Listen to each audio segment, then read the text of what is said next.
marka siyaasadda markii la aado dhankeedane siyaasaddu waxaa la yiraahdaa waa dagaal u dhaxeeya siyaasiyiinta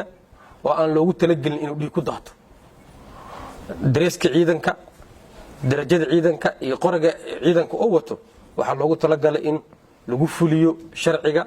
in lagu difaaco dalka loogu talagalay marka ay jirto marka siyaasad aan toosnayn ama heshiis lagu ahayn ama si kale marka loo yiraahdo marka ay jirto siyaasad aan sharci ahayn marka jirto sharciga ku qotomin ay jirto haddana ciidankii la soo dhexgeliyo oo ciidamadii ay ka mid noqdaan waxaa imaado sabab u noqotaa in uu dhiig daato arrintaasna waxay sababtaa in ay dad aanan birmageedi ah aan waxba galabsan inuu dhibaato gaartaa waxyaabaha meelahaasna sheekada markay halkaas gaartana waxay ku biyashabataa in ama qofkii waxaas lagu helo tirka la geeyo ama lugaha lala galafoodo waxaan rabnaa in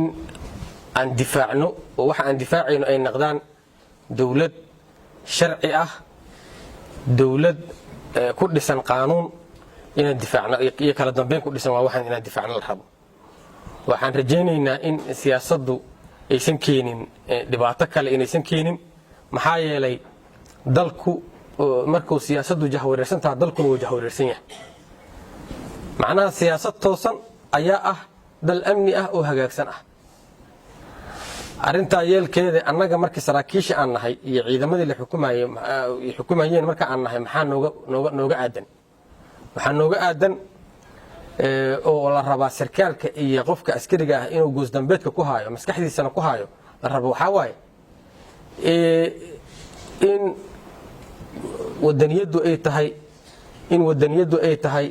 in mar kasta uu qofka u heliyo dalkiisa mar walba dalkaaga waa qofka heelada kaa raba dawladda in loo heliyaa waa marka ay u qalantaa kaliya macnaha maxaa laga wadaa waa marka ay sharciyad ku socota oo nidaam ku socota oo nidaamkii dadkii iyo dalkii ay ilaalinaysaa ayaa qasab ah in loo heliyaa dawladda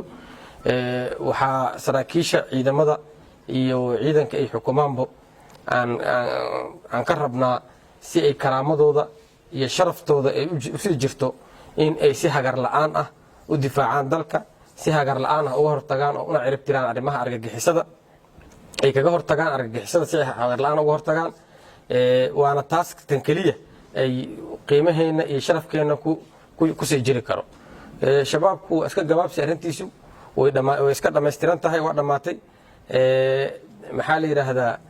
waana waxa aan anaga wax ku xugminayno oo aan tusaalaha ku qaadanayno ma ahan guriga ay duminayaan iyo qaraxa ay sameynayaan amba hoobiyaha ay dadka shacabka ku garaacayaan maaha waxaa waaye inta aan haysano saraakiil iyo ciidan daacad ah oo diyaar u ah maxaa la yiraahdaa inay dalkii iyo dadka difaacaan markasta aan haysano waxaan haysanaa fursad oo dalkaani uu markasta ku badbaadi karo ayaan haysanaa intaa markaan ka gudubno arrinta kale oo muhiimka ah waxaa waaye oo la rabo dadka shabaab in lala diraa markii la sheego bulshaduna inay qayb ka noqotaa waaye shacabka deegaanada koonfur galbeed waaye arrinta muhiimka ah in iyagana loo sheegaa oo in isdul taagnaa ay tahay shacabku qof walba oo dadka kamida shacabka kamida waxay niyadiisa ku jirto in uun mar uun shabaabka iyo cadowga la cirib tiraa laakiin habka ugu fudud ee qof kasta oo kaga qayb qaadan karo arrintaas waxaa waaye inuusan qayb ka naqan sii socoshada iyo sii jiritaanka argagixisada maxaan ka wadaa waxaa waaye in uu la soo wadaagaa arrimaha waxa ay u arkaan laamaha ammaanka ay la soo wadaagaan waa dadka reer koonfur galbeed waxa la arko wiilkaaga haddii aad shaki yar ka qaado wiilkaaga amba walaalka aad shaki ka qaado u sheeg laamaha ammaanka booliiska kuugu dhow u sheeg haddii aad ku aragto dhaqan iyo dhaqdhaqaaq iyo dabeecad aadan hore u aqoonin haddaad ku aragto isbeddelkaasi saldhigga kuugu dhow u tag booliiska u tag u sheeg oo dheh qofkaani waxaasaan ku arkay ogsoonuhu haddaa istiraahdo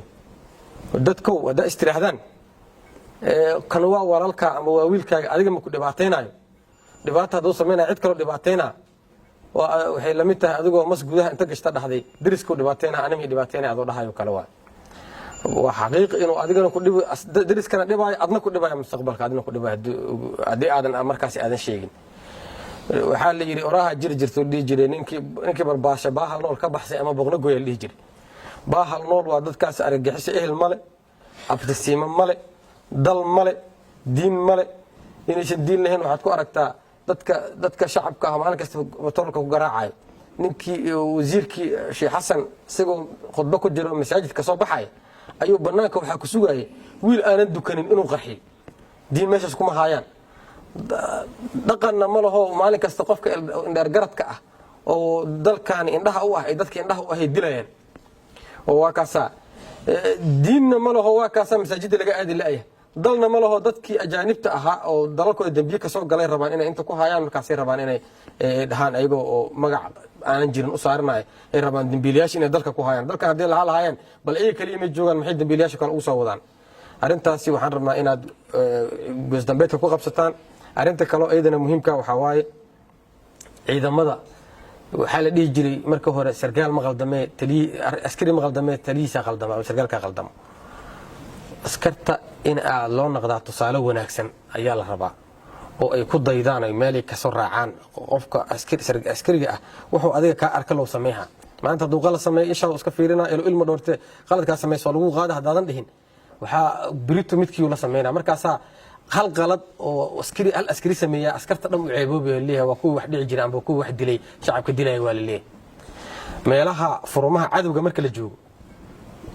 waxa la kulmaa laba qaybood baa la kulmaa shacabkan waa la kuwa furumihii waa joogan waa la kulmaysaa cadawina waa la kulmaysaa